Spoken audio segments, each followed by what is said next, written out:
ബലാത്സംഗ കേസിൽ Palakkad MLA. Rahul മാങ്കൂട്ടത്തിന് ജാമ്യമില്ല. Thiruvalla magistrate കോടതിയാണ് ജാമ്യാപേക്ഷ തള്ളിയത്. ഈ സാഹചര്യത്തിൽ സെഷൻസ് കോടതിയെ സമീപിച്ചേക്കും. മൂന്നാമത്തെ ബലാത്സംഗ പരാതിയിലാണ് രാഹുലിനെ അറസ്റ്റ് ചെയ്തത്. ബലാത്സംഗം, നിർബന്ധിത ഗർഭഛിദ്രം, സാമ്പത്തിക ചൂഷണം അടക്കമുള്ള ഗുരുതര ആരോപണങ്ങളാണ് യുവതി രാഹുലിനെതിരായ പരാതിയിൽ ഉയർത്തിയത്. പ്രോസിക്യൂഷന്റെ വാദം അംഗീകരിച്ചാണ് ജാമ്യാപേക്ഷ തള്ളിയത്. പ്രോസിക്യൂഷന്റെ ആവശ്യം പരിഗണിച്ച് അടച്ചിട്ട കോടതി മുറിയിലായിരുന്നു രാഹുൽ മാങ്കൂട്ടത്തിന്റെ ജാമ്യാപേക്ഷ വെള്ളിയാഴ്ച കോടതി പരിഗണിച്ചത്. രാഹുലിനെതിരെ നിരന്തരം പരാതികൾ ഉയരുകയാണെന്ന് പ്രോസിക്യൂഷൻ കോടതിയെ അറിയിച്ചു. ലൈംഗിക പീഡന പരാതിയിൽ മറ്റ് 2 കേസുകൾ നിലനിൽക്കുന്നുണ്ടെന്നും കോടതി അറിയിച്ചിരുന്നു. 2 മണിക്കൂർ നീണ്ട വാദപ്രതിവാദമാണ് കോടതിയിൽ നടന്നത്.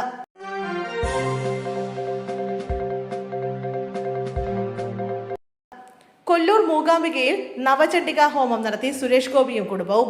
മൂകാംബിക ദേവിയുടെ സന്നിധിയിൽ ഐശ്വര്യത്തിനും സമാധാനത്തിനുമായി നവചണ്ഡിക ഹോമം നടത്തിയാണ് കേന്ദ്രമന്ത്രി മടങ്ങിയത്. മോദിജിയുടെ ഉറച്ച അനുഭാവിയും സുഹൃത്തുമായ പുരുഷോത്തം റെഡിഗാരു നവചണ്ഡിക ഹോമം നടക്കുന്ന ചടങ്ങിലേക്ക് 10 ടൺ ബാസ്മതി അരി നൽകുകയുണ്ടായെന്നും ഇത് പ്രധാനമന്ത്രി നരേന്ദ്രമോദിജിയുടെ പേരിലും നാളിലും മൂകാംബിക അമ്മയ്ക്ക് സമർപ്പിക്കാൻ സാധിച്ചുവെന്നും സുരേഷ് ഗോപി ഫേസ്ബുക്കിൽ കുറിച്ചു.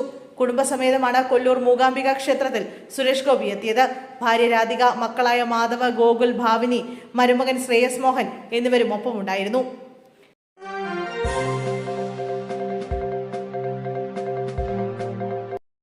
പേരാവൂരിൽ CPM സമരത്തിൽ പങ്കെടുക്കാത്ത ആദിവാസി സ്ത്രീക്ക് തൊഴിൽ നിഷേധിച്ചതായി പരാതി. തൊഴിലുറപ്പ് ജോലിക്കെത്തിയ മുരിങ്ങോടി പാറങ്ങോട്ട് ഉന്നതിയിലെ ലക്ഷ്മിയാണ് തിരിച്ചയച്ചത്. വെള്ളിയാഴ്ച രാവിലെയാണ് സംഭവം. വ്യാഴാഴ്ച കണ്ണൂർ നഗരത്തിൽ നടന്ന തൊഴിലുറപ്പ് ഭേദഗതിക്കെതിരായ CPM സമരത്തിൽ ലക്ഷ്മി പങ്കെടുത്തിരുന്നില്ല. അസുഖമായതിനാൽ 3 ദിവസമായി ജോലിക്ക് വന്നിരുന്നില്ല. തിരിച്ചെത്തിയപ്പോഴാണ് സമരത്തിൽ പങ്കെടുത്തവർ മാത്രം പണിക്ക് വന്നാൽ മതിയെന്ന് ഒരു വിഭാഗം പറഞ്ഞത്.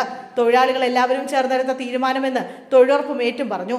സംഭവം വിവാദമായതോടെ 42 പേർക്കുള്ള തൊഴിൽ ദിനം മാത്രമേ ബാക്കിയുള്ളൂവെന്നും അതിനാലാണ് കുറച്ചുപേരെ മാറ്റി നിർത്തിയതെന്നും മേറ്റ് വിശദീകരിച്ചു. പരിപാടിയിൽ പ്രതിഷേധിച്ച BJP പേരാവൂർ ഗ്രാമപഞ്ചായത്തിലേക്ക് മാർച്ച് നടത്തി.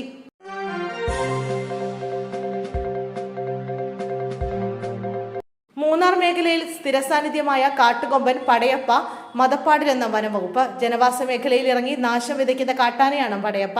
ആന നിലവിൽ മദപ്പാടിലായതിനാൽ ജനങ്ങൾ ജാഗ്രത പാലിക്കണമെന്ന് വനംവകുപ്പ് അറിയിച്ചു. മൂന്നാറിന് സമീപം ഗൂഡാർവിള എസ്റ്റേറ്റ് നെറ്റിക്കുടി ഡിവിഷനിലാണ് നിലവിൽ പടയപ്പയുള്ളത്. ജനവാസ കേന്ദ്രങ്ങളിലെ സ്ഥിരം സാന്നിധ്യമെങ്കിലും ശാന്ത സ്വഭാവമാണ് പടയപ്പയ്ക്കുള്ളത്. എന്നാൽ മദപ്പാട് കാലത്ത് അക്രമാസക്തനാകാനുള്ള സാഹചര്യം അധികമാണെന്നും വനംവകുപ്പ് ഉദ്യോഗസ്ഥർ ചൂണ്ടിക്കാട്ടുന്നു.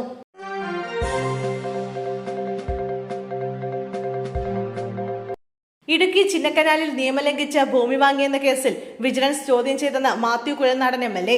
താൻ സ്ഥലം വാങ്ങിയ ശേഷം അധിക ഭൂമി ചേർത്തിട്ടില്ല, ഭൂമിയുടെയും കെട്ടിടത്തിന്റെയും വില കുറച്ച് കാണിച്ചിട്ടില്ല, താൻ അഴിമതിക്കാരനാണെന്ന് പ്രസംഗിക്കാൻ വേണ്ടി പിണറായി സർക്കാർ വിജിലൻസ് കേസ് എടുത്തെന്നും അദ്ദേഹം ആരോപിച്ചു. വിജിലൻസ് ചോദ്യം ചെയ്തു. കണ്ടെത്തലുകൾ വിജിലൻസ് ജനങ്ങളോട് പറയണം. ഞാൻ വാങ്ങിയ ശേഷം അധിക ഭൂമി ചേർത്തിട്ടില്ല, ഭൂമിയുടെയും കെട്ടിടത്തിന്റെയും വില കുറച്ച് കാണിച്ചിട്ടില്ലെന്നും താൻ അഴിമതിക്കാരനെന്ന് പ്രസംഗിക്കാനെടുത്ത കേസാണിതെന്നും മാത്യു കുഴൽനാടൻ പറഞ്ഞു.